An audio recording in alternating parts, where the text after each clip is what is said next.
Can I take this book bag off? Absolutely. All right. For those of you who are just joining us, and correct me if I've got your name wrong, is it Eier? Yeah. Okay, One of the few people who gets it right. That's awesome. I'm glad to hear it. Awesome. Congratulations. Thank you. Great Thank job. you. Great job.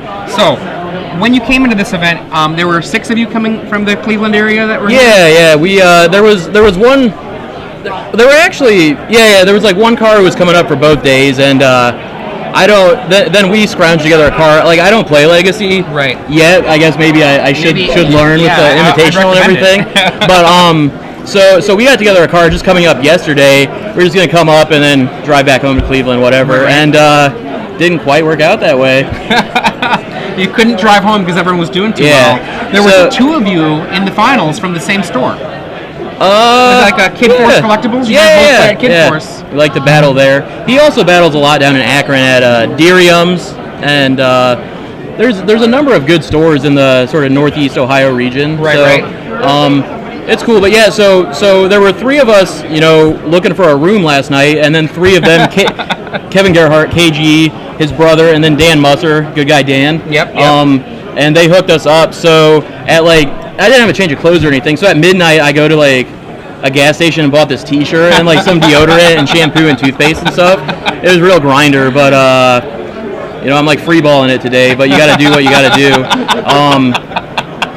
But so then we didn't play test at all last night because we looked at the list or whatever. Well, first off, the coverage said that I lost in the top 8. So okay. Whatever. But well, we didn't say that, but I'm sorry that. The online. No, it's cool. But so we looked at the list, and Kevin was playing Delver, and I was playing Zombies, and we're the other 2 guys were both playing the Esper mid-range deck? Esper 75 cards that beat both of us, and we're we just can't win, so we didn't bother staying up playtesting. We just got some sleep, whatever, have a good time. And so we crushed the. We were both dogs, and 2-0. Yeah, we both. I got through. I got pretty lucky draws. He got pretty poor ones. Yeah, he was stuck on 3 in game 1 and stuck on 2 in game 2. Yeah, I mean, but you mulliganed to 5 cards in game 2, so I mean, it wasn't as though you had a bad draw. So here's the thing is at FNM a few weeks ago, I beat some dude on a maul to 4, so I'm just mulling all the time now, just because I think I'm the master, and it doesn't work though. My loss yesterday in the Swiss rounds was. Game 1 he mauled to 5, and I'm screw it, I'm going to 4, and obviously he just crushes me. Then crushes me game 2 when I was on a maul to 5. He's a red-green guy, but I actually got the rematch in the top 8 and beat him. So that was pretty Jonathan cool. Bond, who was our number 1 seed at the end of the season. Yeah. It was cool seeing his list because it seemed like he had infinite Wolfear Silverheart, but just 2 actually. So he just happened to have them against you whenever. I mean that's a card. It's really good. It's sort of loose against Vapor Snag, but against all my 2-2s and 2-1s seems pretty good. It's because it's an 8-8. Well, a question for you. With your list, are there any things you would change if you were to be pushed into a standard tournament tomorrow? Not really. I mean, this guy's real good if he sticks, but he never sticks. This guy being Bloodline Keeper. Yeah, he just gets Vapor Snag all the time. I played an FNM a couple weeks ago against Delver with Snapcasters, had him Vapor Snag 8 times. Okay. And I lost. How many times? 8? Yeah, 4 snags and 4 flashbacks or whatever from the Snapcaster. So, I don't know. I mean, this list is... So, for the last several opens, Zombies have gotten 2nd place.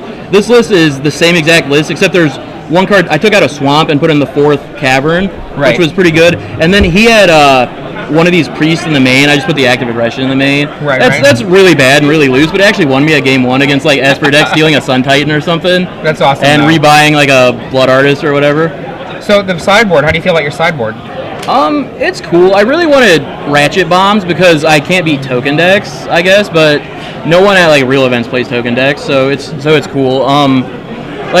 So we went, me and my buddy Dan Novak, over there, we went to a local tournament at the store we hadn't been to before, and so I needed Ratchet Bombs for my sideboard. They were sold out of them, and then I play against 4 token decks. It's obviously just house rules. We're gonna buy them up and not put them in the case, and then all play tokens. So that's funny. So, but I mean, basically those came out for spell bombs and stuff, and all the stuff was useful at various times. I've got one last question for you. Yes, sir. The last question for this. Undying Evil in the sideboard. Talk to us about your Undying Evil.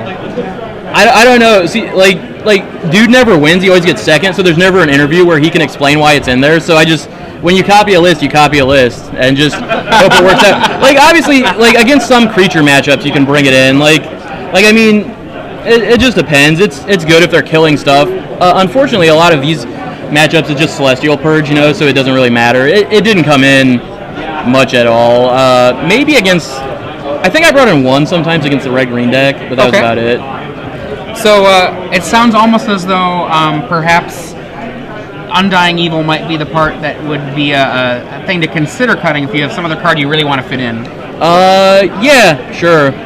I mean, there's the sideboard really, I don't know, like the best cards in the sideboard for me at least were Appetite for Brains and really Fume Spitter.